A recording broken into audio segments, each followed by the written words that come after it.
Hey everyone, this is Thyworm, and today let's talk about a game that entered early access, Tainted Grail. Enjoying indie games? Consider subscribing. Before we start, I'm streaming on twitch.tv/Thyworm every Monday, Thursday and Saturday, 8 PM Central European Time. We're running a very helpful beginner-friendly stream over there, so ask me your questions when I'm live. On to Tainted Grail. Tainted Grail is an indie game developed and published by Awaken Realms Digital. This is a Polish indie company that normally creates tabletop games, and I'll tell you up front, I have zero affinity with tabletop games. I have max affinity scores with video games, however. Back in 2018, Awaken Realms started a modest Kickstarter. They required £40,000 for their next tabletop game set in a King Arthur-inspired world where a mysterious force, the Weirdness, has taken over the land. The menhirs that used to stop this destructive force are becoming less powerful, and it's up to you to remedy this issue and prevent everybody from getting weird. Conquer the darkness with the help of some mythical names such as the members of the Knights of the Round Table. There's a hardcore roguelite mode, but also a story mode in this narrative-driven open-world RPG. Out of the £40,000 required, they made over £4 million.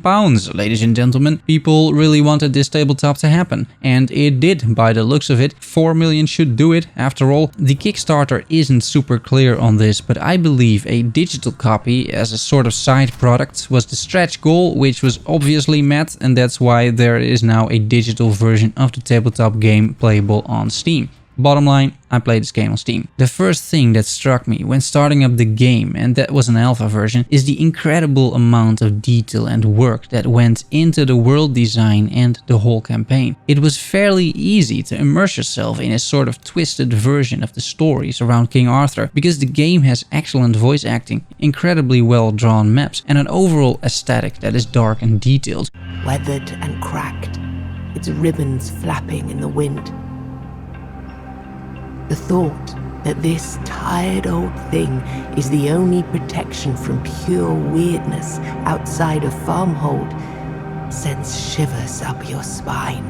The world feels alive with the crows flying around, and yet it feels dead at the same time because everything is lifeless and depressed, which is sort of the point of the starting zone. It reminded me very much of The Witcher. The soundtrack is ominous with melodramatic tracks. It is honestly just a very solid package, this whole world building, and it really helps sell this idea that the entire zone went mad. This quality is not something you encounter every day, especially not in early access. In terms of content, this game is so far rather limited. It offers a 3-hour teaser of the single-player campaign, but it doesn't take much imagination to see all the potential become an actual game. The teaser incorporates, for example, some complex moral choices and many dialogue options. By investigating, discovering new places, asking questions, helping people, or refusing to help people, you may find yourself new gear, new quests, or some new enemies. The storyline ends after about 2 hours perhaps, and once you're done, you have the option to investigate further and continue your journey. I found another hero, for example, in an inn, which turned the game actually into a turn-based game with turns. When you're single player, it's turn-based too, but turns are automated, which is kind of nice. When you find a companion, that changes. I fought some more monsters, had my companion I found die again to a bunch of bandits, repaired some farms and wells for income to my native village, and just explored and walked around in this very inviting and enticing environment. There's an RPG element to this as well. You have some equipment slots that grant you attack, defense or buffs. You have many consumables that help you traverse the map or restore one of the 3 resources: health, resolve and sanity. Health determines how much damage you can take. Resolve determines your available strength in certain dialogue, for example getting up in a fight and helping others. And sanity determines your overall judgment and to what extent you have been afflicted with weirdness. This game is roughly divided into 2 parts. You have your main character who is present on the world map. Then you can move to places and movements cost you turns. That is important because certain items like a candle to disperse the weirdness lasts only 3 turns. If you stay around the fog after that, you go insane and at some point you will be stuck unable to move at all. By pressing Alt, you see all interactive elements on the map and you have some decisions to make, especially when surrounded by weirdness. It's questionable if a little detour to pick up some resources is a good idea or not. You can click on buildings, and events will start in which you will navigate through dialogue options and you can make choices with real consequences. And if you encounter an enemy, the game changes to the second mode, which is the combat mode. Combat is done using cards, and 2 relics you fill up